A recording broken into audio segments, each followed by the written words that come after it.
അങ്ങനെ അടുത്തൊരു name meeting ചലഞ്ചിന് വേണ്ടി ഞാൻ സാധനങ്ങളെല്ലാം സെറ്റ് ചെയ്ത് വെച്ചു. സിദ്രത്തുൽ മുന്തഹയാണ് നെയിം. എൻ്റെ പുതിയ സബ്സ്ക്രൈബർ ആണ് എന്നാണ് കുട്ടി പറയുന്നത്. അപ്പം എന്തായാലും ചെയ്യാമെന്ന് വെച്ചു. എസ്സിന് ഞാൻ സാമ്പാർ പരിപ്പാണ് കഴിച്ചത്. ഐക്ക് ഞാൻ ഇലിമ്പിക്ക കഴിച്ചു. ഡിക്ക് ഞാൻ ഡെത്ത് ബൈ ചോക്ലേറ്റിൻ്റെ ഫലൂഡയാണ് കുടിച്ചത്. ആറിന് ഞാൻ റവയാണ് കഴിച്ചത്. ഈ സാധനങ്ങളെല്ലാം ഞാൻ ഫസ്റ്റ് ടൈമാണ് ഇങ്ങനെ റോ ആയിട്ട് കഴിക്കുന്നത്. അതുകൊണ്ട് തന്നെ കുറച്ച് ടാസ്ക് ആയിരുന്നു. എക്ക് ഞാൻ അരി കഴിച്ചു. ടിക്ക് ഞാൻ കുടിച്ചത് ടെൻഡർ കോക്കനറ്റിൻ്റെ ഫലൂഡയാണ്. എച്ചിന് ഞാൻ കഴിച്ചത് ഒരു ഹെർഷസിൻ്റെ ചോക്ലേറ്റും. യുവിന് ഞാൻ ഉപ്പുമാവുമായിരുന്നു കഴിച്ചിട്ടുണ്ടായിരുന്നത്. അടുത്ത ലെറ്റർ എൽ ആയിരുന്നു. എല്ലിന് ഞാൻ ലോലിപോപ്പാണ് കഴിച്ചത്. ആൻഡ് നെക്സ്റ്റ് ലെറ്റർ എം ആയിരുന്നു. എമ്മിന് ഞാൻ മാംഗോയാണ് എടുത്ത് കഴിച്ചത്. ഗൈസ്, അടുത്തതാണ് യുക്ക് ഞാൻ ഉപ്പാണ് കഴിച്ചത്.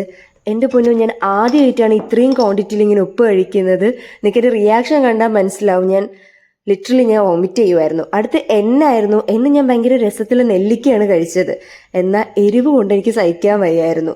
ആൻഡ് അടുത്ത ലെറ്റർ ടി ആയിരുന്നു. ടീക്ക് ഞാൻ കഴിച്ചിട്ടുണ്ടായിരുന്നത് തൈരാണ്. എഗെയിൻ അതും ഫ്ലോപ്പായി, ഭയങ്കര പുളിപ്പായിരുന്നു. നെക്സ്റ്റ് എച്ച് ആയിരുന്നു. എച്ചിന് ഞാൻ വീണ്ടും ആ ഹെർഷസിൻ്റെ ചോക്ലേറ്റ് തന്നെയാണ് എടുത്ത് കഴിച്ചത്.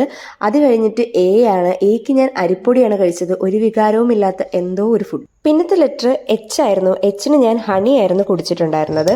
And the last letter is എക്ക് ഞാൻ ഇവിടെ ഇരുന്ന ഒരു ആരോ റൂട്ട് ബിസ്ക്കറ്റ് ആണ് എടുത്ത് കഴിച്ചത്. എനിവേസ് സിദ്രത്തുൽ മുന്തഹ ഹാപ്പി ആയി എന്നാണ് എൻ്റെ വിശ്വാസം. Thank you for watching guys.